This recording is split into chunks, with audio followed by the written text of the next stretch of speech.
My first sales job was doing door-to-door sales. I knocked on like tens of thousands of doors. That means I've heard tens of thousands of no's, right? So how do you make sure your whole funnel is working to actually close deals, turns into revenue, and builds your business? as long as you don't quit, as long as you stay committed to whatever your long-term goal is, you'll eventually get there. You can't fail if you don't quit. So just keep at it. Welcome to the next episode of the Entrepreneurial Excellence Podcast. Many founders think that they need better ads, bigger budgets, or a lucky algorithm run. Today's guest built his entire career proving the opposite. From dropping out of college at 19 to knocking doors in New York, from managing a 15-person sales team by 23 to running a multi-six-figure agency while living on the road in a Sprinter van, AJ Cassata learned one skill that most entrepreneurs avoid: how to turn cold strangers into warm opportunities predictably without spending a dollar on ads. He's helped over 440 founders, agencies, SaaS companies, and consultants build consistent pipelines using outbound systems, not hacks. His frameworks are used by everyone from early-stage solopreneurs to global companies. Today, AJ runs Revenue Boost, the outbound agency helping B2B businesses validate their messaging, land their first 10 to 50 clients, and scale without waiting on algorithms or viral moments. AJ, one, welcome to Entrepreneurial Excellence. Two, what did I get wrong in that intro? Nothing. I was going to say, you guys really do your homework, man, because that was like everything. That was even things about my life I forgot about. Well, good. I want to hear about some of them anyways, too. So what I like to kick off with, like the first question I always ask every guest: how do you define entrepreneurial excellence, right? You've founded, I think, one or at least two companies. I think I saw on your LinkedIn, two companies previously. You obviously worked with a huge number of founders. What does it mean to be an excellent entrepreneur in your own mind? How do you define that? Being an excellent entrepreneur, I think, wow, that's a really good question. What a great way to start it off. I think being an excellent entrepreneur is figuring out anything that has to be figured out. Meaning, like, as an entrepreneur, you are the sole person responsible for all of the problems in the company, right? That's the fun part they don't tell you when you first start out. But being able to attack any problem and figure out a way, find a way around it, solve the problem, keep moving forward without losing enthusiasm, that to me is excellence. Because I believe that as long as you don't quit, as long as you stay committed to whatever your long-term goal is, you'll eventually get there, right? Like, you don't know how, like, the difference in your performance affects how long it takes to get to your goal. Maybe it's 5 years, maybe it's 15 years. But I truly believe that anyone can accomplish their goal as long as they can keep moving past each problem to each problem without losing enthusiasm, without quitting, without giving up, without pivoting as soon as it gets hard, right? And it's one of those, like, kind of, I guess, cliche things that you have to be persistent and determined. But, like, I really I can't think of any time that I haven't achieved something if I've just consistently done it. Which is the hard part, right? Because things will get boring. Like, once you start a business, all the shininess and novelty of it wears off, right? And then it gets harder over time. And then as you grow, your problems just get bigger and more difficult, right? So it is hard to do the same thing over and over again and to kind of keep moving past each problem, especially because I feel like as entrepreneurs, we're all a little bit like ADD and we like the variety. Like, I know I do for sure. But if you can't really just stick to that boring work, just figure out whatever's in your way and just kind of keep moving past it. I think that's excellence. And that's what I personally strive for. So how do you do that for yourself? I mean, like, what do you do? You've been working in sales and doing sales related things essentially your entire career, right? So 11, 12 years. How do you keep yourself motivated every day when everyone's like asks you for the secret magic bullet to sales? And like, I've given this answer a dozen times on a dozen different podcasts. How do you keep yourself motivated? Yeah, for sure. So on one hand, your resilience, which is how I would define like that longer answer before, the resilience builds over time, because every time you deal with a failure or a problem or a rejection and you like survive and you don't die and you realize, oh wow, I got over that. I feel like it kind of just builds that resilience muscle. Luckily, I mean, probably at the time I didn't think it was lucky, but my first sales job was doing door-to-door sales, and I knocked on like tens of thousands of doors, and just that means I've heard tens of thousands of no's, right? So at the time it was really difficult. I was doing that while I was in college, but it was a blessing because I just faced so much rejection that I really built up that resilience to be able to kind of like stay motivated through any failure, because I just heard no so many times over and over again, which also made it pretty easy to like date in college, because I was like, oh, I can handle no, right? Man, so you just go from like one bar to the next or something, or one girl to the next at the bar. Yeah, exactly. So that was how I built up the resilience, which I do think is key to motivation. But how I stay motivated now, I don't feel like there's one magic bullet. I feel like it's a mix of things. Like, I think the first thing for me is like knowing my why, like knowing what I want to achieve. You know how it goes, right? Like, as a founder, you're doing all these day-to-day tasks and things and putting out fires. And if you don't remember like why you're doing it and what you want to accomplish, not just in the world, like what you want to create in the world, but also what you want to accomplish for yourself, like your selfish needs, like what you want to achieve with your own personal goals and wealth goals and all of that.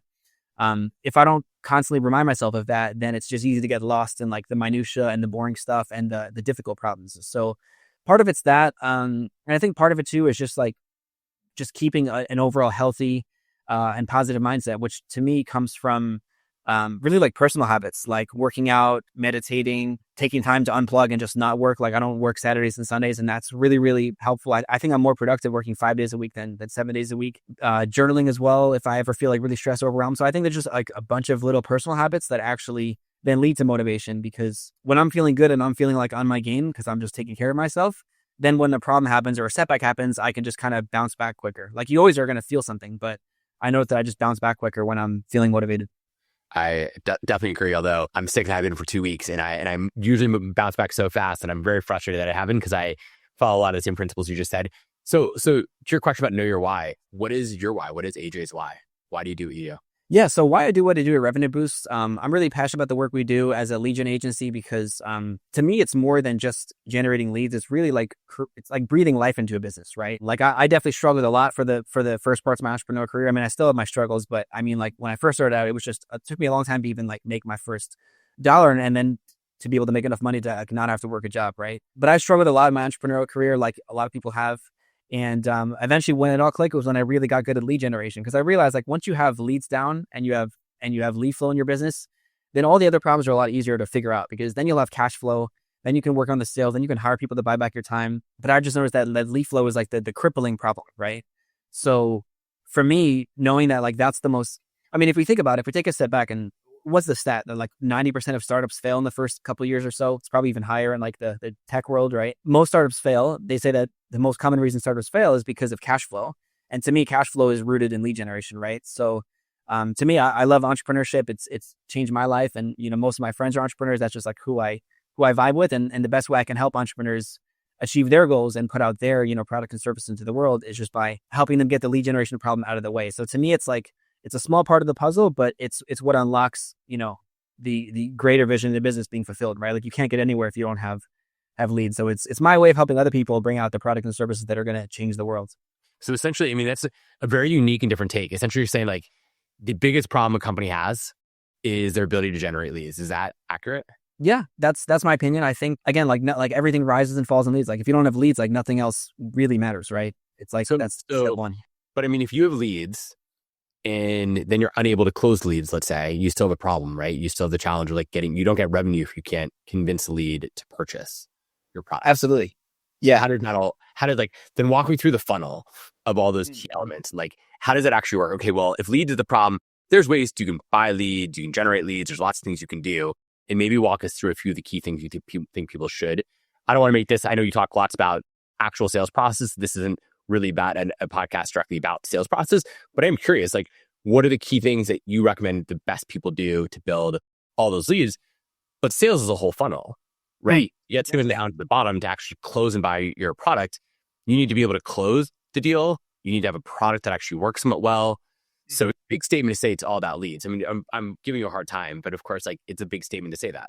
Yeah, for sure. So I guess to rephrase it, it's not that it's all about leads, just that that's like the, if you don't have that solved, that's the number one problem to solve. So for example, if I have two scenarios where one scenario is I have a lot of leads, but I'm terrible at closing and I don't know how to sell, that's still better than the opposite, where if you have no leads, but you have an amazing product and a great sales process, right? Because then your chance of success is zero. Like worst case scenario, if you really have sales is pretty bad, but you have tons and tons of leads, like someone's just going to buy from you just because you're there and you came in at the right time with the right like product, right? If you can't get any leads whatsoever, even if you have a great product, it essentially implies like you're building something that no one wants, right? Yeah, that's what you're saying.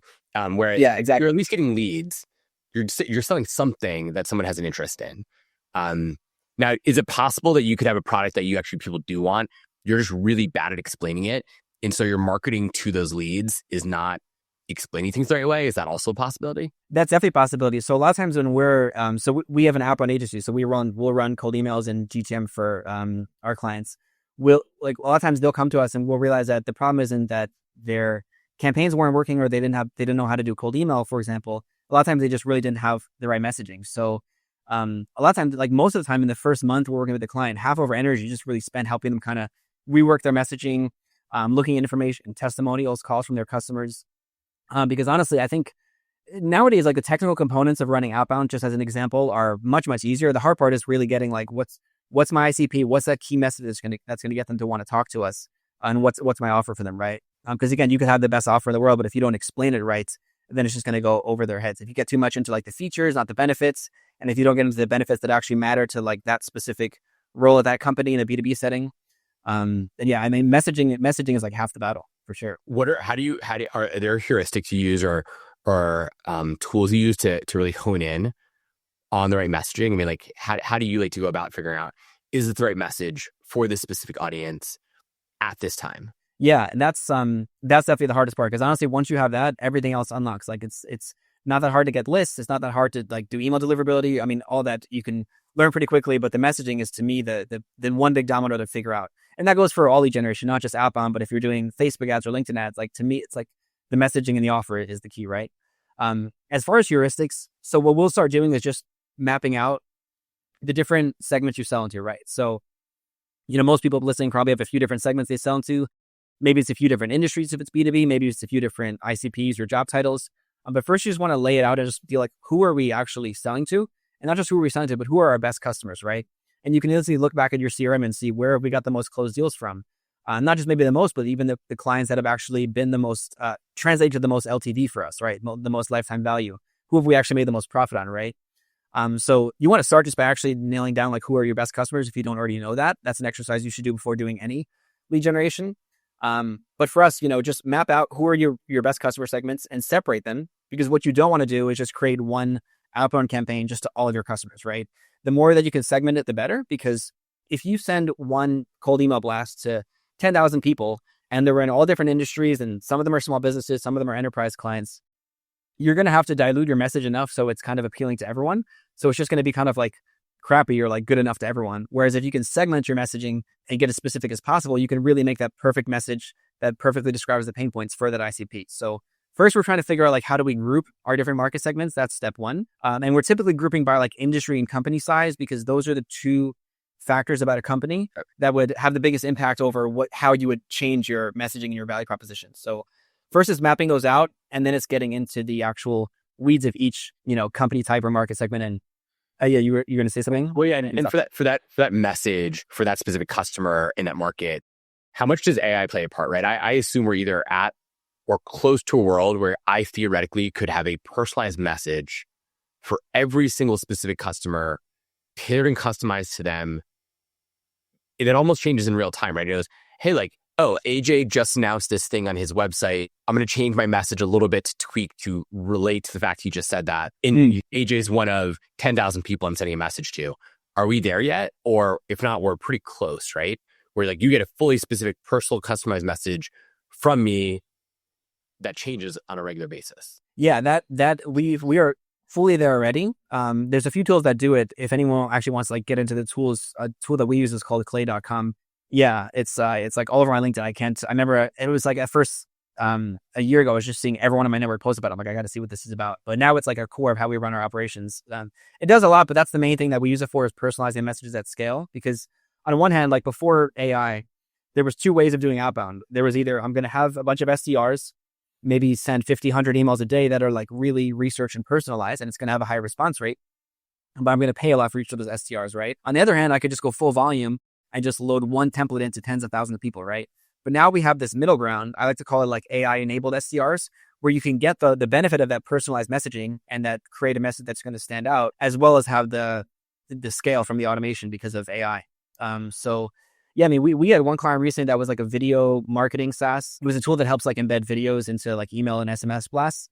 And they had so many different use cases for their tool across, and in every industry, it's like a different use case, because they would, some like e-commerce businesses would use it for like abandoned carts. And anyways, long story short, after we mapped everything out, there was probably around like 40 different campaigns we could have run. And we're like, well, crap, we don't want to make 40 different campaigns. That's going to be a lot of work in the next week. So we just basically trained an AI on all the different use cases that this company could do, how the use cases of their tool would differ between each role and each industry. And then it would just kind of select the best message for them. So then we were kind of sending like a very relevant email just out of one campaign. But also to your point, you can also change the message based on what's happening in a company, right? So an example for for your tool is you could look at if like, I know you guys are basically kind of like the back office for founders. Yeah, like a fractional chief of staff back office to run everything to run your operations. Yeah. So you could, in this case, use AI to analyze who works at their company, right? And let's say that they don't have a COO, that could be part of the message, right? Let's say they don't have anyone in ops, no one in finance or HR, you can mention that as well, right? Or let's say that they're posting jobs on Glassdoor and they're trying to hire an HR manager, right? You could build a list just out of that and then have AI even mention like the job title and say, oh, I see you guys are posting for this and you have this salary. Well, what if we could save, $50,000 a year by just using our tools, right? Or more. Yeah, a lot more. A lot more. Yeah, no, I mean, we're probably like 70 to 90% cheaper than hiring an internal person. Also, you don't have the overhead of actually managing someone. People don't get this. You mentioned buy back your time by Dan Martell and that sort of idea. Like people continuously underestimate the amount of time like time cost to recruit, hire, manage, and train anybody.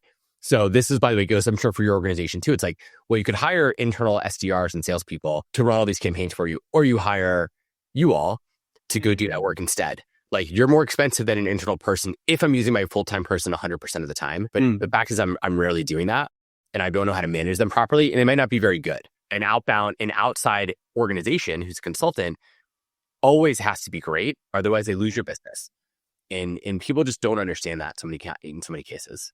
Yeah, I think that's a great example. And that is how we frame it is there is all the hidden costs. It's not just what you're paying in a salary versus for an agency or for a software tool. It's also the cost of recruiting and placing that person, then training, then onboarding, and then ramping them up because usually people aren't productive until like they're not fully productive until like 3 to 6 months in, right? Depending on the role. So there's all that hidden cost as well. Correct. Actually, sorry, I don't want to get too off the tracks on this, but like an example, literally yesterday, I talked with a founder. Their basically CFO was like running everything for them. So senior guy, small company, like 15 people. He had a heart attack essentially and died. Obviously, a very sad story. Everything was in his head. And they are now scrambling. They're like, we don't know what to do. And I'm like, okay, well, you didn't have systems and processes in place. You don't have any backup. You don't have any of these things set up. Here's why we make sense. And he came to us. Like they obviously had a real clear and acute need. And it's those sorts of things. So it's like, once again, have an agency because guess what?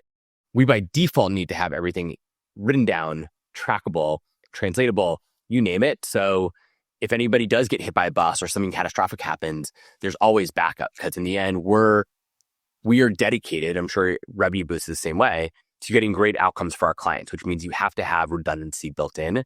Whereas no company's going to build a redundant sales engine. Like they might build somewhat. If they're big, they'll have lots of people.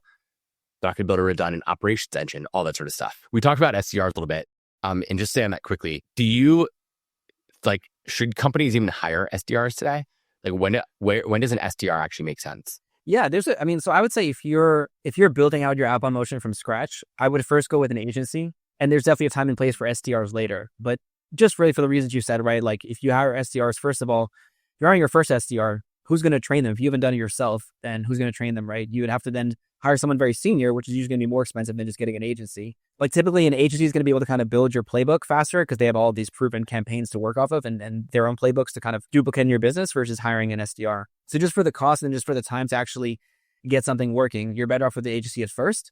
When you're really scaling, like if you're eventually trying to build like outbound as your main engine and, like you eventually are going to be like, you have like dozens of salespeople and you need enough leads, then yeah, you would scale with SDRs as well.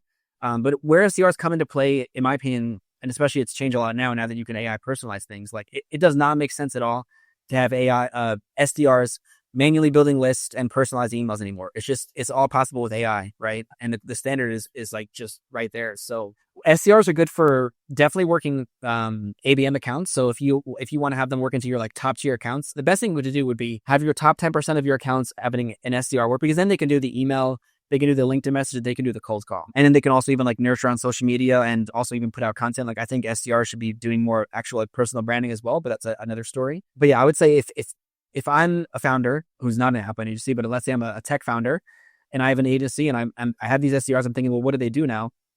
I would have them work my best accounts and really do that like very like nurture-based approach with calls. I would also just have them really work all of our warm leads. So they could take the people who've opened the outbound emails from the agency and call those, the people who've replied, the people who've opted into the company's newsletter but never signed up, closed lost deals, appointments. Like I would basically have them work all the warm leads. If they still have time after working all the warm leads properly, because a lot of companies really, I think, just neglect their warm leads because it's all about like getting the next new lead or new appointment. But SDR should definitely be working all the warm leads first. Then if they still have more time, then they could work the, top tier accounts. And then beyond that, I think the only place for them really is just cold calling, because that's the one thing that AI can't really do now. There are some like tools that claim to do it, but I don't even think it's like fully legal. Then you're allowed to like robocall people. Not yet. I'm sure I received probably like some AI phone calls and I don't even know it. Yeah. All right. Yeah, it's cool to know. And then what about the rest of the funnel, right? Like, so what about closing deals? So I'll give you an example, like a personal example that we have. And then I don't want to spend too much time on sales stuff, but I know this is your area of expertise. I find it fascinating for closing deals. So at Chore, just using ourselves as an example for people, we actually have a pretty good top of the funnel. We do a pretty good job generating leads. We do a pretty bad job closing leads. And that includes me as a salesperson. And outside of me being sick, I'm actually a decent salesperson overall. I've done a lot of sales. I'm not scared of it. I think I tell a decent story sometimes. And surely I know our stuff well, as most founders do, right? I have a founder superpower. But our close rate isn't great. We probably need double at least the close rate that we have, if not almost 3x. Like at least double would put us more in standard range of what we should be at for other companies in our segment. How do you fix for that? Is it hire someone who spends more time and who's just a great closer? Is it messaging? Is it maybe we have a bad product market fit and we actually have bad leads? We think they're qualified leads, to be clear. How do you make sure your whole funnel is working so you actually close deals, turns into revenue and builds your business? Yeah. So if you're starting and you know that your close rate could be better, it's hard to say exactly, but I'll give you a couple of frameworks and maybe give you a couple of ideas or give the audience some ideas as well. But really, like the first thing to figure out is why aren't we closing deals? Or can we pinpoint it to an issue, right? And that could be based on the most common objections you're getting. That could be based on data of just like how many people move from one stage to the next, which obviously varies a bit per industry. But you want to really just like actually just analyze the whole funnel and all the stats and all the reasons deals aren't going through. Talk to your sales reps and really try to figure out like what is the reason, because it could be a lot of reasons, right? But until you know what's blocking deals, like in sales, like if people have a problem and your product solves it at a fair price, in theory, like everyone should just be moving forward to becoming a deal, right? But the way I think about it is just there's things that are stopping them from becoming a deal. So it's usually less about like what do we need to start doing and more like what's getting in the way. Like, because if they are truly qualified leads, then something's getting in the way of them becoming a deal, right? I had a company who I thought they were good to go. I think I put a 75% chance of them closing. We set up a call to do a follow-up a week later just to check in and hopefully move forward. They wrote me back same day, like, hey, we're canceling the call. We're not going to move forward. I said, hey, look, can you give me some feedback on why? Like, what could we have done differently? Like, I would just want to learn. Silence from them. Yeah. So I don't know why they didn't close. I can speculate. Once again, probably like they didn't think there was enough value for the cost. Like, who knows? But like, I don't have the data. I don't know why they didn't close in the end. Yeah, and that's a bummer. And sometimes people always will just let you down in sales. There's always times, no matter how good you are at sales, there's always going to be sometimes where you kind of did everything right, and then someone will just ghost you like that, right? But I would say you want to at least work with whatever data you do have, because if you did actually take the excruciating process of auditing every deal for the past year, huddling with your sales team if you have sales reps, there would be enough deals in there where you did have an answer. You could kind of at least start to work with that and get a clear picture. But I think the most important thing is actually knowing the objection. So if I feel like a deal is going to go through and I don't know what the possible objection could be, I'm usually pretty worried, pretty skeptical. So it's kind of like, I imagine like sales is actually just being a detective. I'm like from the very beginning of the first call, even before the call, I'm thinking like, what could the possible objection be? So I find that most people aren't really asking enough questions to uncover the objection. I used to make this mistake all the time. I would usually be like afraid to ask those hard questions about objections because I just didn't want to hear like the objection, right? So really, you want to invite the objection. You want them to actually, you want to like ask questions that really unearth what could get in the way of a deal closing, right? So for example, like asking them about like timing, right? Hey, like, is this something you guys want to do now, or something you guys might want to do in a few months, or what if anything would cause this to be delayed till next quarter, or what else would take priority over this, right? Just like those, we can go through more, but there's like those types of questions where you're almost trying to like get them to tell you what could get in the way, because there's usually always something looming. So I think that's a definitely good starting point, is just try to ask a lot of those objection prevention questions early in the discovery. I mean, really the sale is one in discovery, in my opinion. It almost just like ask almost like up front and just be very straightforward. Now, is that something is that to the point then for founders specifically, how do founders get good at these pieces? Like in what is your thoughts on like founder-led sales? I think founder-led sales is great. I think that's what I've always done. I think really the founder should be the one to build a sales process. I've seen a lot of people that have tried to outsource sales before they've even figured it out, and I've never seen it work. Because at the end of the day, if you can't sell your product, how is someone else going to be, who doesn't have the same passion and product knowledge and know-how of the target market, right? So I think like founder-led sales is a must. And if you feel like you're introverted, if you feel like you don't like sales, or it feels icky to you, or you don't feel like you're good at it, you have to just put that aside and get good at it, because honestly, as founders, we have to be at least good enough at like most of the key functions in the business, right? And if you get lucky and if you do hire a salesperson early on that can just build everything for you and like really just be that savage, first of all, it's really rare to find that person, especially if you're early on and you don't have that proof yet to attract those people. But if you did get lucky and you did actually find someone that could build your sales motion for you before you even figured it out, well, then you're in a pretty tough spot, because what if that person leaves, right? You want to always know, like I always know that no matter what happens with my team, I can go out and bring in business. And that's a pretty comforting feeling. And I know you can too, right? So there's that aspect of it as well. You don't want to outsource the most critical function in your business, which is actually bring people in the door. So I'm definitely an advocate for it. But how do founders get good at that, right? So you said there's a lot of founders, they start a company because they are world class at X. And that X is not usually sales. It's not, they're starting to, because they're great at some product, or they're great at AI, or they're great at, making a cake, right? If they're building a cake bakery or something, they're world class at that stuff. They're not good at the sales part or the marketing piece. How do they get good at that? How do they learn? And they don't have time like you did to go knock on 10,000 doors and have people say no. So they don't have the luxury of that time. So how do you get good in a fast period of time? The fastest way to increase your skill in any area, in my opinion, is having a mentor. So whether it's like a sales coach, like it's like one of the best things you can do is have someone else listen to your sales calls. Someone who's experienced in sales, just to even listen to your sales calls and actually see like, okay, you should have asked this question, or, oh, when they said this, you should have pressed further and asked this follow-up question, right? So yeah, the fastest way to get to move forward is just have a coach, have a mentor, have a consultant, ideally someone who's actually like getting their hands dirty and listening to your calls and helping to have like a second opinion to look at your deals with you. Are there places to find those mentors, or can AI do that even? I mean, I know like my sales team, we have essentially an AI sales coach in every sales call that we do, giving feedback, not in real time yet. I'm sure that's coming, but right after the call of what they did right, what they did wrong, key things to follow up on, and things like that. That's great. Yeah. And I love that. And we do that as well. I mean, I don't know what tool you use. We use Fathom, which isn't really like a sales tool, but it gives us the transcript. I love Fathom. I use Fathom a lot too, but my sales team uses a different tool. I should give it a shout out, but I'm blanking the name of it right now. I'll go look it up, but they use a different tool for that. Let me go find it for you. That's definitely such a low hanging fruit everyone could do, because first of all, we should all record our calls anyway. It's definitely just good to use exactly for this reason. But if you can take the transcript, you can put it into chat, even if you don't have a tool, if you just take the transcript of the call, which Zoom gives you a transcript, put it into ChatGPT and just ask it to analyze how you could have done, what questions you could have asked, what the reason the prospect isn't moving forward.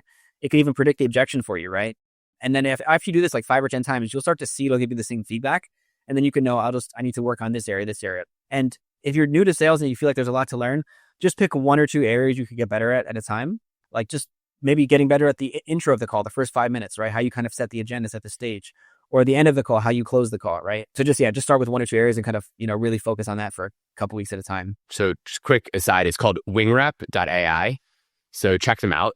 They're essentially an AI sales coach that listens to the whole call, gives you feedback, and then gives you all the key follow-ups and everything else there. So pretty cool AI tool for that. Are there certain types of like sales methodologies, right? There's just so many different types of sales, like playbooks essentially that are out there that people suggest that you use, like Medic or like the other ones, like things like that you recommend, or does it really depend on the founder and the product? And you're very focused on B2B, right? Yeah. Okay. I'm very focused on B2B. Yeah. There's a method the last sales coach I worked with was a guy named Jeremy Miner. His method is NEPQ. That one's really, really good. I've spent a lot of time going deep into that. I've studied a lot of different sales methodologies, read a lot of different books. I find that mostly like all the methodologies are kind of saying the same core things. They might have their own like different flavors of it, but mostly it comes down to the same kind of core elements, which is about doing great discovery, getting the offer presentation nailed in a way that's really tailored to the discovery, having great follow-up, and having great like pre-call prep. It's like those like really the 4 elements of any sales process. So any methodology is usually just kind of giving their own different spin on those 4 areas, but those to me are the 4 areas that drives deals. It's before the call, the first part of the call, which is the discovery, which is the most important of the 4, because that's where you unearth the objections, the presentation, and then the follow-up and the next steps. Yep. By the way, I'm a personal pet peeve for anyone listening. I don't know how many sales calls I get onto, not that I'm doing that, people are trying to sell to me, where the founder hasn't done like basic research on me. Number one, like they don't know basic stuff about me. I'm shocked. And then they take a long time to follow up. Or I've also had salespeople who work for me who might take a few days to follow up with a potential lead. And I'm like, how is that possible? Like, your entire job as a salesperson Yeah. to be on top of following up with this people, like, you don't have that much going on. Yeah. Okay, if you have back-to-back calls, sure, you might have to wait till the end of the day, but it cannot go longer than end of the day to follow up with every single sales call that you've had. Yeah. I'm always amazed by that as well on both those points. The research thing, especially now with AI, like there's no excuse not to just plug in someone's LinkedIn profile into AI and just be like, tell me about this person, right? Like at the very minimum. But also the follow-up thing is crazy because what a lot of people don't realize is that the sales experience is indicative of your customer experience, right? Like if I'm talking to if you're selling me, right, and you take 3 days for me to follow up when you're trying to impress me, like I'd imagine that's only going to get worse when I've already given you money, right? So people kind of judge. Like I've had clients sign with us because they were like, I was comparing you to someone else, and you guys were like pretty much the same offer, but I just felt a lot more comfortable in your sales process, and I felt like a lot more like appreciated and respected. And there's the responsiveness is a huge factor. So, such a huge factor. Something I tell my team all the time. I mean, same thing goes for when you're hiring people, right? So this is around recruiting and stuff. But when we see people who, if they have mistakes or errors or are slow to respond in the recruiting process, and they're trying to apply for a job at my company, that's a huge red flag. If they're not able to be great, like truly, truly exceptional and great during the recruiting process when they need a job, that is why they're applying, or they're really curious about working for us. If they can't be great then, there's zero chance they're going to be great once they start. And it's the same with sales. If you can't be great on the sales process and during sales with their customers, can they really expect that your product is going to be better than your sales process? Maybe. I mean, they're different a little bit, but probably not. Right there with you. So one last question about sales, and I really want to move back to some of your own entrepreneurial journey. Are there key things, like some people talk a lot about storytelling, explaining like how do you tell your story over about your product, those sort of things. How critical, you don't talk a lot, at least for my research, you don't talk a lot about storytelling. How important is it or isn't it to successful founders? I think it's pretty important. I think I probably do more of it than I realize. I probably just am telling stories a lot without like clocking it mentally. But yeah, I mean, every sales pitch is kind of a story. Every time you're presenting your offer, you're telling a story about your offer. Every time you mention a customer case study, that's a story to tell, right? So I think it is important to get good at that, and you just kind of get good at your practice. But especially in marketing more than anything, like crafting the message and crafting the narrative around your brand and your offer, that is like for sure probably the most impactful use of storytelling, because it's kind of like storytelling at scale pretty much. Totally. So going back to your history a little bit, right? Why did you decide to, I believe, drop out of college, right? And at 18, become a salesperson, like going door to door, essentially. Like what drove that in your life in general to make that pretty risky decision? Yeah, it was definitely all unplanned. I definitely did. When I was 5 years old, I definitely didn't tell my parents I wanted to be a door-to-door salesman in college or something. Maybe some people have, but that wasn't me. But I can't imagine. I mean, even today, and this is sort of a pet peeve of mine, people have a really negative view of salespeople. They always think, oh, you're a salesperson. It's like pretty negative. And it's like, no. Like there are 3 critical parts of a successful business. One of those is like sales and go to market. And like, you got to be great at that. Don't look down on it. Anyways, I digress, but people look down on sales. Although I don't think most people are like, oh, I want to be a door-to-door salesman either to their parents. Yeah, definitely. Yeah, I don't know why this is. I think probably because people have all had some sort of negative experience with some like slick used car salesman telling them to something that they didn't need, right? So I think that then they assume, well, all salespeople are bad, right? But it's a good salespeople too. But yeah, how it got started for me was I kind of got lucky because I was 18 years old and I was a liberal arts major in college, which just means you have no idea what you want to do, but you still want to go to spend money on tuition anyway. But I just got lucky because an internship opportunity came up. Someone was speaking in like the classroom at my school in Long Island, and it's funny. They didn't really advertise it up front as door-to-door sales. They were like, "Oh, you're going to learn how to build a business." So I kind of just signed up for it. I got hired, and then the first week they're like, "Okay, cool. Now the first thing you have to do is just do door-to-door sales." So I just was looking for an opportunity. I was looking for something other to do than to be a waiter or to deliver pizzas, which is what I was doing. This is really a side gig, right? You're still in college. Yeah. It was a side gig. I was still in college. It was like a part-time internship. I ended up doing really well with it and finding out that I really enjoyed sales. I remember my first weekend of sales, I brought in like $11,000 of revenue. And to me, I was like, that's pretty much what I've made the last year as like a pizza delivery guy. So I quit the job like right away. It was part-time, but I was kind of putting in like full-time hours while going to school. And then I was the top salesperson in New York that year for the construction company. And Quit what, your pizza job, or you're still at school though? Still in school. So I quit my pizza job and just went basically putting like full-time hours into this sales job while doing full-time school. And then my second year, I got promoted to be like a district manager, where I would actually hire my own salespeople and kind of build my own team. And that was when I dropped out of school. Because at that point, I just felt like every hour I was in school where I still didn't have a degree figured out was an hour that I could have been selling. And like, I was just learning so much by actually going to talk to customers and hiring people and all of this. So I just feel like it's dragging my time, dragging my money. I could always go back to it if I wanted to. But I never went back because I just ran with that sales opportunity. So you're there making like good money, sort of like, oh my God, like managing a team, all this other stuff. And then what? Like, first of all, what did your parents say? And then what led to all the different steps you've taken since then? Yeah, well, at first, my mom, probably like any good mom, tried to talk me out of it and the value of college. But they weren't really. She wasn't super against it. Because my dad, who also was an entrepreneur, he actually, funny enough, he had went to college for engineering and then dropped out to build a construction business. Ironically, Drop out, which is even more rare, probably in his generation. Yeah, definitely. Yeah, I mean, actually, I never even thought about that back then. That definitely must have been like, oh my God, what are you doing with your life, right?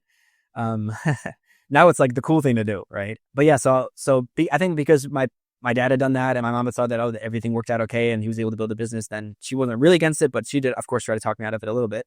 But my sales pitch was just, hey, I could always go back. Let me just try this for like a year or so. But yeah, so after that, I ended up working and growing with the company for about 5 years, which was a really good experience. Half the reason I stayed there was because I just had a great mentor that like for me, being like a young college kid, or I guess out of college kid, just having someone successful like take an interest in me and like show me the ropes of business was like invaluable. So I worked at that company until it was kind of just, I got too antsy to like not be too antsy to be working for someone else at that point. So about 5 years in, I was 23, and funny enough, I was actually on a call with someone talking about marketing, like for my job. And then at the time, actually, I was at a SUNY Albany, and some pretty attractive girl came up to me and she was like, hey, are you like a marketer? Like I have this fashion business. I need help with marketing. And I was like, yeah, sure. I'm definitely a marketer, even though I was working a job, but I was like, let me just, see where this can go. Right. So anyway, she like wanted help with her like fashion influencer business, which I had no experience in, but I'm like, well, I kind of know a little bit about marketing because of my job. So let me try and help her. And I was just helping her for free. I didn't charge her anything. Because obviously I was after something else. Of course. But anyways, through that, I kind of realized like, oh, digital marketing is pretty cool. Like I could actually generate leads without having to go door to door or to hire people to go door to door and all of this. So I ended up helping her, and then I ended up helping a couple of other people, like just in my network. I remember I got my first client, which was like a $800 website for like a bagel shop. I was actually getting breakfast in the morning. I just told the owner that like, hey, you guys should have a website. So then I kind of had a taste of like making my own money. And I was like, okay, wow, all these skills I built up on my job, I could actually do this for myself, and maybe let's see where this could go. And that led to me starting a digital marketing agency, which about a year later, once I was making maybe like $5,000 or $10,000 a month, that was enough to kind of quit and go all into that. Yeah, that's amazing. Okay, so then you quit, go all in. Is that when you ended up going and doing like your Sprinter Band on the road agency and just say I'm out of New York and going somewhere new? Yeah, definitely. So I quit my job. I didn't really have that much savings. Even though I was making decent money, I obviously wasn't a very responsible saver, as a lot of college kids. I was mostly partying with a lot of that money. So I didn't have a lot of savings, but I was just really antsy to like go full time and see what could happen if I just went all into my own business. So my girlfriend at the time and I, she quit her job as well, and she had this really like decked out van, and we just said, hey, let's just live in the van so that we don't have to have like rent, and we can kind of make our savings stretch farther.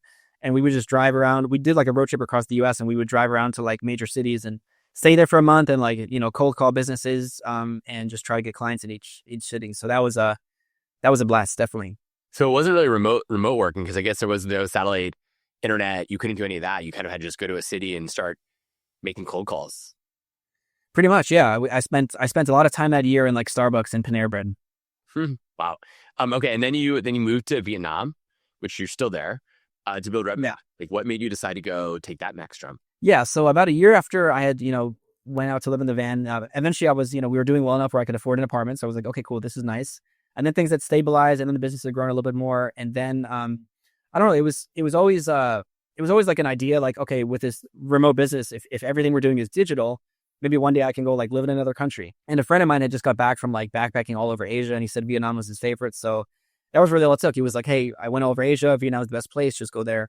And I was supposed to actually just be here for like a month and just try like working remotely and living abroad. But then I actually met my now wife, my second week of the trip, and then decided to see where that relationship went. Wow. And then, thanks. So a month long trip ended up just becoming 7 years, mainly because of that. So I had to kind of like figure out how to keep building the business and like hire people and do all of that while I was over here 12 hours later to the future. So perfect segue. How did you end up building a business with a fully remote culture, with the time difference, where usually the time difference is the other way around, right? Where the founder might be in the US and then they have a remote team all over the world. Right. You're being the other way around, where you're the one who's at a different, fully different time zone. How is that? But you're selling to customers in the US. So how does that actually work? Or are you kind of working, I guess, what a lot of people would be now might call like the graveyard shift? You just, you make it work. Yeah, it was really difficult, especially for the first couple of years. Well, especially when I didn't have any like structure or boundaries, and I would just take calls at like 3 a.m. or whatever, and then get like no sleep, which might have worked when I was 24, but not anymore. So eventually what I did was I just started to kind of segment my days where so now I just take calls from 8 p.m. to like 11 or like midnight. Like right now it's midnight as we're doing this, which ends up being like the morning in the US. So basically most of our business is US, and I found that most people are just able to meet in the mornings if they have to, or early afternoons. So it was actually kind of like a very interesting because it helped me manage my time better, because now all of my calls are just like all back to back in a short part of the day. And I can have most of my day free for deep work. So like my whole afternoons are just clear for my calendar. And that was like this accidental thing that just really boosted my productivity, because I'm a big fan of like batching work and doing deep work and just doing like one thing at a time. Like I have certain days where I take meetings, certain days where I'll work on marketing, certain days where I'll work on, client delivery. And I was kind of, again, forced into that because I had to like put all my like calls at the evening time. But it ended up really, working out to just helping me get so much more done by just segmenting my life like that. But yeah, it's definitely very, very hard for a while. So speak about like process though, like how have you built the team? Who's on the team? How have you made that happen into like a real business that generates revenue for you and grows? There are certain key things in your process for hiring and building that team that are critical to share. Yeah. So other than the time zone, definitely the biggest challenge was, how do I hire people and how do I get clients if I can't be physically like present, right? Because I couldn't just go to like a new event or a networking event or a conference every week and just go get some clients, right? But I think that constraints breed creativity, right? So these constraints actually caused me to get really good at both those things. One, hiring remotely, and then two, being able to just fully like generate leads and sell over Zoom, right? So that was what also kind of helped parlay into getting really good at cold email, because that can be done anywhere in the world. And then just, being able to transfer my in-person sales skills to getting good at, talking to people over Zoom and just making that work. But in terms of hiring, our team's pretty much all over. We're on, I guess, every continent except Australia. Where we mostly hire is LinkedIn, Facebook groups, communities I'm in. Like, I think it's good to just always be in a couple of WhatsApp groups or Slack groups in your niche, because you can always get the best recommendations from there. But we'll typically just ask our network, post jobs on LinkedIn, and usually just get tons of candidates from that. Like last time we hired someone, we had like 300 plus applications for a tech role. So I don't know if the market's really crazy right now or what, but we probably have for, depending on the role, between 600 to 1,000 people apply per month. Wow. And it's not just like press an easy button to apply. You actually have to fill out a full application that's going to take like 20 to 30 minutes, and it's still 600 to 1,000 people apply. It's kind of wild. So makes all sense. You got the team growing. You talked about like remote selling versus in person. Now that you've been forced to do it based on constraints, what is that actually? Do you think in person is still worthwhile? And I'll explain. This is my own biases speaking to a large extent. I live in San Francisco, right? So I can go to an event every single night. My buyers tend to be early stage startups for my company, so I go to an event every single night, meet startups and founders, and probably get some leads in every single meeting I go to. But I find them to be so random about whether I actually will meet people who are going to close and become a deal. Like literally the people might be in the room, but I'm not going to go meet the entire room because there's not enough time. And so I get lucky enough to sit next to someone for dinner who maybe is a good fit, but probably not. Whereas I find doing things digitally far more scalable, far more targeted, and therefore better. But I could be wrong. Like what is the actual reality for folks, and how should they decide, do I need to be in person for things, or just go remote and digital? Yeah, no, I agree with that. I think so. The way I look at it is marketing is better digital, but selling is always just going to be easier in person. Not that you have to, because again, all of my sales is done over Zoom. But if I could be meeting someone in person for a sales meeting versus talking over Zoom, there's just that connection and then that in-person connection that you just can't get over like a Zoom call, right? And there's that sense of trust and familiarity of like, oh, you're like a real person. You're not just like some pixels on the screen, right? So I think, yeah, if you can, like, it's always going to be better to build that relationship in person, but you don't have to. It's fine. People are very comfortable nowadays just doing things over Zoom. But yeah, definitely marketing is much easier or much, like you said, much more targeted online because you can have, the technology is insane nowadays. Whether you're doing Facebook ads or cold email or like LinkedIn ads, you can just really precisely get exactly who you want and like nobody else. Versus, yeah, if you do stuff in person, you're kind of just hoping that the randomness sort of works out, and it's not like it'll work, but it's not very efficient, right? So we actually maybe talk briefly about marketing itself. Is there a world like how should people think through marketing as part of the sales process? What are key elements there? I mean, you guys focus very much on the sales part, but like what about the marketing piece to some extent? Like where does that actually fit?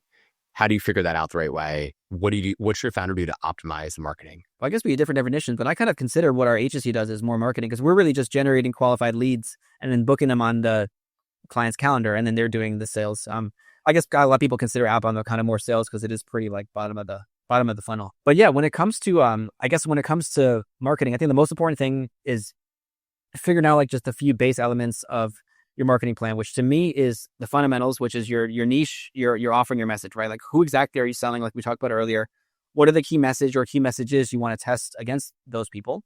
And then what are you actually offering? And not just like your main core product or service, but if you have lead magnets or low ticket offers or some sort of like entry point, those are always good to have testing as well. But those are kind of the key ingredients because you shouldn't be thinking about the next step, which is channels, until you're really clear on those like those three things. Because ultimately, like that's kind of like your hypothesis on like what's going to work, what's going to get leads. And then to me, the channels, whether it's LinkedIn or email or Facebook, those are just a mechanism to deliver the message and the offer to the niche, right? So I think a lot of people obsess over like channels and like what's the best strategy, but they all kind of work as long as your target market is active on the channel you're using. Like it's not a function of the channel. It's more about your message or your offer or the people you're targeting on it, right? So those are the first things people have to think of. I think it's all about getting that right before you obsess over tactics or tools or AI or which channel to use. But the first thing to obsess about is the channel, your niche offer and your message, like the actual like core fundamentals of like what am I doing here? Like what's the strategy, right? Then the next thing that to obsess about is the channel, which is what's going to be the most effective way to reach these people. And I know it can seem overwhelming because if you just Google like how do I get clients or how do I get leads, there's going to be like 50 options come up, right? And then couple that with the fact that you open up your Facebook or your LinkedIn feed and every day there's like 10 other people trying to sell you some funnel, or you see your friend posting about this and he's doing this and you want to try that as well, right? So there are a lot of options, but the way that I try to group them is there's really three main ways of getting leads online. There's paid ads, which is you're paying, LinkedIn or Google or Facebook to show your ads for you. There's inbound, which is you're doing things that bring leads to you, such as content. That could be LinkedIn posts, that could be a podcast like this, it could be a webinar, an event. And then there's outbound, which I define as like starting conversations with your target market at scale. So that's cold call, cold email, DM, etc. They all have their place. Just because I run an outbound agency doesn't mean that I think outbound is the best. Like we do the others as well. I think every channel has its own purpose, but I typically recommend outbound should be the first channel you should build out, just because it's going to be the lowest risk capital wise to test out and usually the quickest to show results. So compared to paid ads, you're gonna have to spend a lot of money to run that. And you really want to kind of validate like your niche and your message and your offer and that hypothesis before you start scaling with ads. Like to me, ads are better for scaling something that's already working and you've tested organically or via outbound. And then also when you're doing inbound, it takes a long time to actually build an inbound channel and to build an audience or to build, significant SEO traffic. So to me, outbound is kind of the best of both worlds because it can work pretty quickly. You can get leads in the first month and you don't have to spend an exorbitant amount of money to get it up and running. So that's kind of usually the first channel I recommend for. You say exorbitant amount of money to get it up and running. Like how much does it usually cost to get an outbound channel working? Because you need to warm up email addresses, email accounts, set up a bunch of things. Probably once again, a founder should never try to do that themselves. Hire an agency like you guys. Like what does it really cost to get that going? And then how long does it really take to start seeing some level of results? Yeah, for sure. So a good outbound agency will usually be like 4 to 5K a month or more, but that's like typically 4 to 5K a month. If you're doing it yourself rather than hiring an agency, then you would expect maybe 500 to $1,000 a month in just like tech, inboxes, lists, etc. And then, you just need to do the work, but you can test it for as little as that if you want to, roll up your sleeves and learn how it works. Should anyone roll their sleeves and learn how it works? I don't think so, unless you just are forced to because you don't have the budget. But if you have the budget, like it's way better to hire an agency because otherwise, yeah, you might think you're saving a little bit of money, but at the end of the day, marketing is about ROI. So you're more likely to get an ROI if you hire someone to do it for you who's a professional at it and knows, what works already. Right. And then probably save your extra time on making sure you're great at your sales, since that's only something you can do as a founder or should only do as the founder. Exactly. Yeah. If you're wearing 10 different hats and one of them is also running outbound campaigns and all that time you're spending figuring that out is just taking away from time that you could be spending nurturing your leads, closing deals, preparing for calls, and so on. Okay. So sorry, I cut you off. So step then you get to a point you're doing outbound, getting that set up, good process. Any other key steps that people should focus on for marketing? In terms of outbound or just even with marketing as a whole? Just with marketing in general to make sure they're hopefully optimized. Yeah. So I think the next thing is to really start building out an inbound presence. And I would define the first step is building out a minimum viable online presence, which at a very core MVOP, minimum viable online presence. But like at a very minimum, at least have a good website, have case studies or past work on your website, and have content on at least one channel. And especially because when we're doing cold outbound for a company that already has a pretty established presence, it just works better because people get your email and they're like, this seems interesting. Let me look up this person. Or like they're going to check you out on LinkedIn or they're going to check out your company. And if they find nothing, then it just looks like sketchy. Or it looks like, oh, this is probably a new business. I don't know if I really trust them, right? Because outbound is kind of already like a lower trust channel compared to, inbound or content, or if someone joins a webinar and they listen to you for an hour, right? So definitely start building out at least like everyone should at least have one channel they're just posting on, even if it's just once a week. Like, I don't care how busy we all are. We can all afford to sit down for 20 minutes and write one link to post a week, right? At like a minimum. I mean, really once a day is better, but I think at least if someone can look you up and see that, okay, they're posting consistently, it just shows that they're serious. And then they have like things that they can bin. They can spend a couple hours and actually read about your methodology or your past clients, etc. So kind of get like that basic minimum viable online presence in place, but then start to really build up the inbound channels. So like I'm big on inbound. It's obviously great when leads come to you and they've like the easiest leads for us to close are the ones who've been following us for months or followed us, like watched us on YouTube or whatever it was, right? But it takes a long time to actually like build that channel. So outbound is great because then, okay, now I have this working. I am bringing in leads right away. But while that's working, then you want to start working on inbound, which is more of a longer term initiative and more of that delayed payoff. But it really is like an asset for your business. Because the thing about outbound is you can get a lot of clients this month, but then if you don't run it next month, you don't get clients. Whereas inbound, it's like this asset that's always going to be working for you. You'll be building your email list, your personal brand, and things that will just kind of keep paying dividends. So that would be the next step. One thing that we started over 3 years ago at Chore when we started, I mean, the company's been around for one form or another for almost 5.5 years, coming up on 6 actually, but Chore itself became an independent company a little over 3 years ago. We started on SEO almost first thing. That was like the first marketing thing we did. Once we got our website up was SEO, because that we wanted, and that takes a long time to build, but we wanted to get a real presence online to have people start finding us and becoming the authoritative place for operational discussions. Yeah, I think that's great. I think that's for sure a low-hanging fruit when it comes to inbound because those are the people that are already searching for you, right? So that's like step one for sure. Yeah. And actually question for you. This is not probably relevant to founders as much, but I'm curious, like given your industry and what you're trying to build for yourself, are you going to write a book or anything about a sales process at some point? Is that on your plan? It's actually funny you mentioned that because I am about to start writing one. I've been kind of like mapping out like the ideas for it. So because I went on Amazon and I remember last time I searched cold email, I didn't really see many books on it. And there's no like books that I know of or no like popular books. So I realized that there could be an opportunity there. So yeah, I'm actually like literally just about to start working on that. Nice. I figured that would, given what you're just describing, it makes a ton of sense. So what are the key things here? We talked about your entrepreneur journey.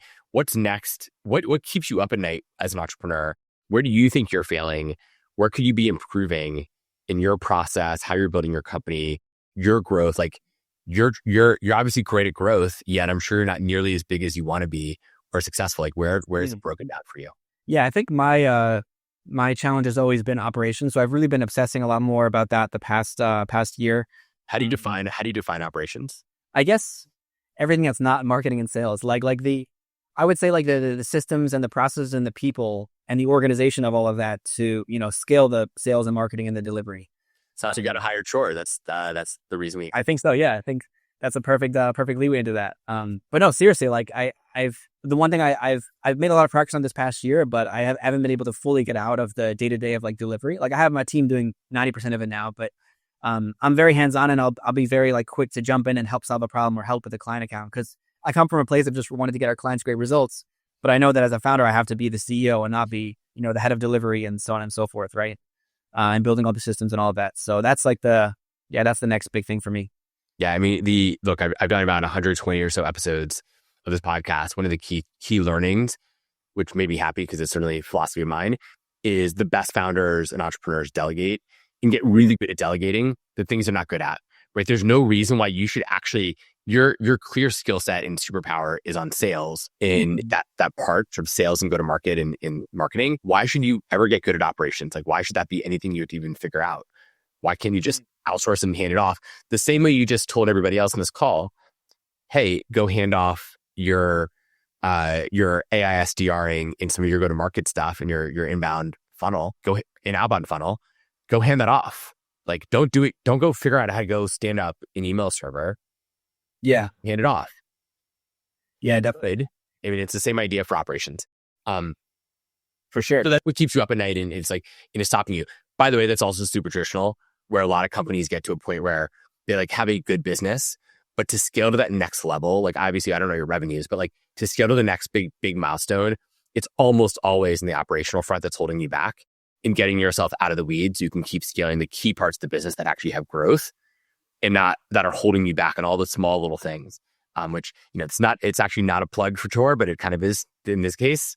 Like, that's the whole reason you hire a fractional chief of staff, is get someone to figure this out for you, and you have to worry about it. Kind of lightning round questions that I have for you. If there's one tool you couldn't live without for outbound work, would it be Clay or something else? Probably Instantly, because if I had to just use one tool, that's the one tool that kind of can do everything really, really well. Clay is like an enhancement tool. Look, if you're going to do outbound yourself, you're just new to it. Clay is like a more advanced tool to really take your campaigns to the next level, but Instantly is like by far that's the one tool I'm using like 90% of the time. So that tool, that's who I couldn't live without for sure.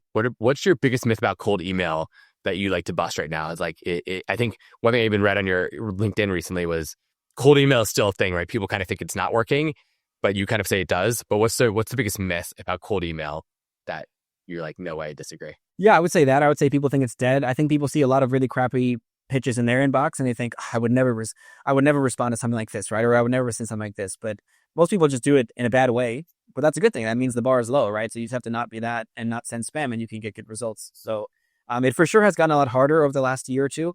Tools like Instantly have came out and they've made it a lot easier to run outbound campaigns and at least like get started. So a lot more people are just doing it. So because a lot more people are doing it, then your prospects are receiving a lot more pitches, which means it's harder to now stand out. But at the same time, these tools like AI and Clay have come out where you can now run these like really hyper-personalized campaigns that kind of, counteract that. So it definitely still works. I mean, for a lot of our clients, it's like their main lead source is outbound. What about cold calling? Like where does that really fit in? We talked about it briefly. Like how does that still fit and how does that work well in today's world? I think cold calling is great. We recently started working with a partner to do cold calling for our clients because I think it's a good tool to have. I just think some people are going to respond to an email that would never respond to a cold call, and vice versa. Some people are just only answer their phone, but they won't do business over email, like with a stranger, right? So I think just to kind of get the maximum coverage of your market, you ultimately want to layer in more channels. But I feel like it's probably even better now to do cold call than it was a couple of years ago, because again, everyone's like, salespeople are looking for an excuse not to cold call because it's like they face more rejection, right? It's like harder, right? If you can kind of hide behind an email, it's a lot easier. So I think a lot of people are doing email and LinkedIn DMs because it's easier and now you can automate it. So I would imagine like cold calling even works better now than it did a couple of years back. Are there tools to automate a lot of cold calling that you like a lot right now? I mean, do you still need your own internal SDR team to do the actual cold call in the end, or can that be outsourced too? You do need SDRs to actually do the cold calling, but you can automate everything around the call. So like the list building, the contact research, like finding the phone number, and just make it really easy so that an SDR can just open up their CRM and just call and like have context on each lead. So everything around the actual call. That's great. Is there a certain resource like book, blog post, podcast that you absolutely recommend for every founder if they want to get good at B2B sales? There's no book that comes to mind. It's actually not really until book on your future book comes out. Until my future book, yeah. Keep posting on that. But it's not really a book on B2B sales, but I think every founder should read Alex Hormozi's all of his books, his whole series, but the $100 million offers book, because that book teaches you how to build a really, really good offer. And then, if you're doing whatever, cold email, LinkedIn, any channel, if you know how to build a really good offer, then the rest of the work is much easier, right? Because you could be like okay on the messaging or the tech, but if you have a really good offer, people are just going to want to have a call with you. So I think that'd be the one, like the first skill to master. Okay, that's great. What is there a short synopsis of like the 100 million offer? Like, what does it actually mean for a founder? Like, how do they build their product into an offer like that? Yeah, it's basically just a way of taking what you sell and just dressing it up in a much more attractive way, like down to like, how you package what you sell, how you position it, and just the terms associated with that. And then also getting into like the value ladder of like the lead magnet and the core offer, then the upsells. So kind of more like the business model of what you sell.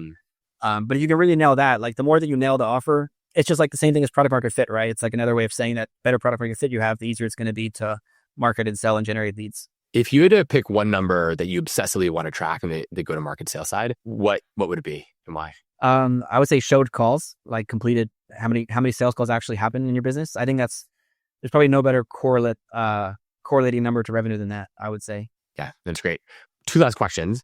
If there's a piece of advice that you could give yourself as go back to your 19-year-old self, quitting college, what advice would you give that 19-year-old as they start their sort of entrepreneurial journey? Save your money. Stop spending so much of it.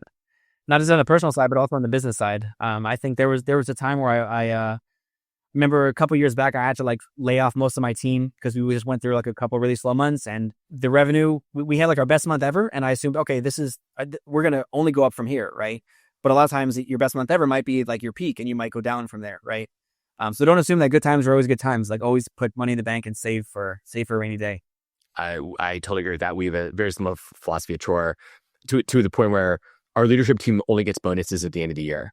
So it's predicated on a full year and how well we do then, and nothing else until then. And we try to keep our salaries very fair, if not frankly on the low side, for our leadership team, myself included, by the way. For every entrepreneur, is there a single piece of advice that you would give to achieve excellence, right? This is an Entrepreneurial Excellence podcast.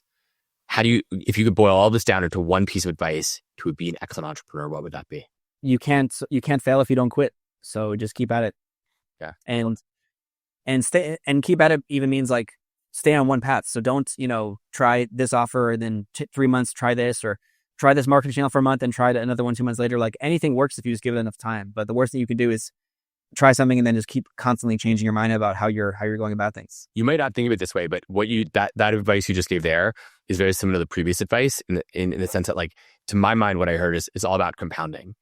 You have to compound your knowledge, but you also compound your money, right? So if you were investing as a 19-year-old, if you had been saving all that money for the past 11-ish year or something for you, I wish. Don't make me think about that. Yeah, because you would have been up 100% or more than the stock market. And it would have been compounding, right? Because it's saving, you're getting interest every year as well. And that compounding is huge. Now, you've done that for your career. So look where you are career-wise. I mean, you stuck in the same area. And if you did the same thing with your money, it would have been the same thing. And like, that's why compounding is, Warren Buffett calls it like the 11th wonder of the world. Right. Because it's so critical, not only for your career, but also financially. But you have to be consistent and stay with it and stick with something and not bounce around, which, in our age of TikTok, it's pretty difficult because people are used to the 30-second dopamine hit and like that's all they can handle focus wise. But I would agree. I think people need to be really focused as founders. So AJ, where can people find you? How can they learn more, get more information, or work with you guys at some point if they want? Where can they find you? Yeah, so feel free to get in touch, or if you had any follow-up questions, any things you wanted me to kind of expand on or get some like tips on, you just email me, aj@revenueboost.net. Or socials I'm active on is LinkedIn and Facebook. And then also I started a YouTube channel this past year. So that's just my name. And we post some pretty, I think, epic videos on there about Outbound and just B2B sales. Amazing. AJ, thank you so much for being on. I appreciate it. Your time is precious. Thank you for spending some with me. Yeah, thanks for having me, Adam, and for all the great questions. This was a really awesome conversation. I hope it was super useful for everyone who tuned in. It was. Thank you.